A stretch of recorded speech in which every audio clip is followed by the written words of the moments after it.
Morning, everyone. I'm here with Lovel, and we're having a conversation today around human resources and the challenges that leaders might be having in today's world. But also, we're here to talk about coaching, and we'll get to that in just a few minutes. But, Lovel, can you tell me how or what does a forward thinking HR approach look like today? That's a great question, Anne. As you know, businesses these days are navigating through many different challenges.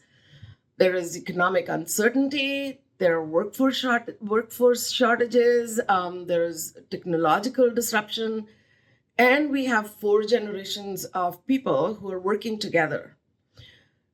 And that's really a great thing. However, each of them have a different style of working and they have different expectations. Now, one could say, how can HR help with these kind of business challenges? Um, I'll say that we are kind of in an era of Industry 4.0. And as a result, the role of HR has evolved significantly and will continue to evolve. In plain and simple words, a forward thinking HR approach is a modern workforce strategy on how to navigate through these current complex business landscapes. Taking a bit of a big, deeper dive, I think it entails embracing innovation and being proactive in people and workforce strategies. And that means a paradigm shift in redefining how organizations approach talent management, how they approach leadership, and how they approach workplace culture. You see, at the end of the day, people are the ones who are doing the work. And if you don't attract and retain the right talent and support them well, your business loses momentum every time that there is something that shifts in the market. So, a forward looking approach prioritizes and focuses on employee experience, employee engagement, employee well being, their development, and most importantly, trust. So, trust in leadership, that is really important.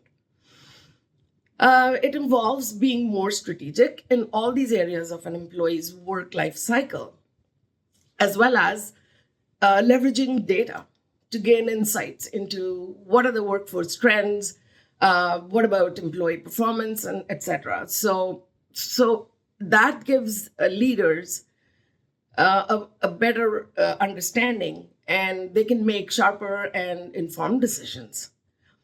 And all of this requires a shift in mindset and being farsighted, because this is a marathon, it's not a sprint. You cannot achieve that in just doing a couple of things here and there. There needs to be a better strategy, a full strategy, as well as, it takes longer time to achieve all of that. Leaders need to take a step back and ask themselves, what kind of environment are we creating for our people to perform, to stay with the organization, and to grow with us? My philosophy is to empower business leaders at all levels, frontline managers to this, all the way to the C-suite, to lead through complexity, because that is what our economic environment these days is. It is getting more and more complex. And when all of this is done well, it translates to increased employee engagement, it enhances decision making, it improves efficiency, and ultimately, there are higher profits. Hello, I have with me Anne Bloom of Your Aspire Coach. Anne is a business and a leadership coach. So, in continuation of what I was saying, Anne, what do you think? When would a leader know that they need a coach? Well, Lovel, thanks. That's a great question, and thanks for being with me this morning. So, there are a number of things that a leader needs to think about, but have you ever wondered if coaching is only for leaders who are struggling? Let me bust that myth right now. Coaching isn't for the weak, it's for the wise.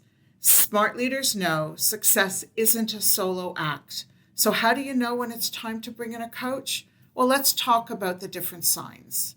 Number one, when you're at a crossroads, Maybe you've taken on a new role, or you're building a new team, or you're staring down a strategy shift that feels, well, like kind of big. If you're standing at a fork in the road and your GPS is spinning, that's your sign. A coach won't give you a map, but they'll help you chart the course you need to take. Number 2, when what got you here won't get you there.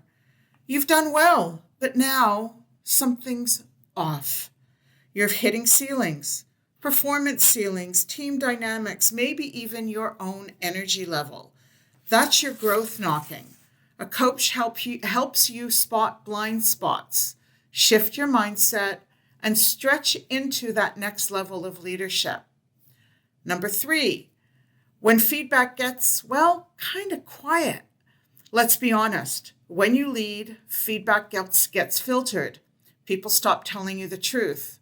Or worse, they tell you only what they think you want to hear. That's risky. A coach, they bring the unfiltered mirror. Tough truths, kind delivery, zero politics. Number 4, when you're leading change and it's messy. Change is noisy. Change is messy. Change is emotional. And when you're the one leading it, all eyes are on you. A coach becomes your clarity partner, helping you cut through the noise, stay anchored in your purpose, and keep your people moving forward with you.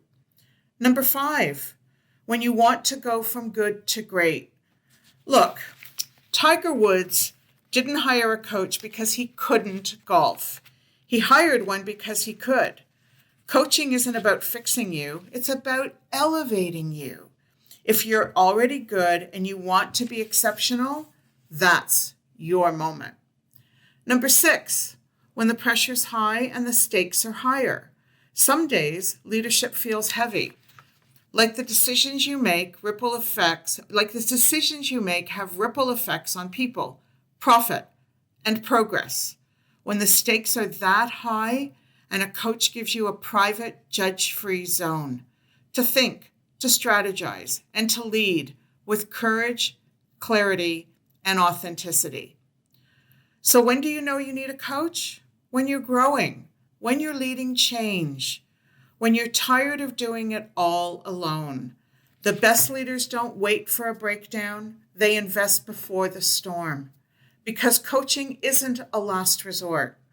Coaching is a leadership advantage. I'm Ann Bloom, your Aspire coach, and I work with leaders who are ready to go from chaos to clarity and from good to extraordinary. When you're ready to have that conversation, I'm here for you. Thank you.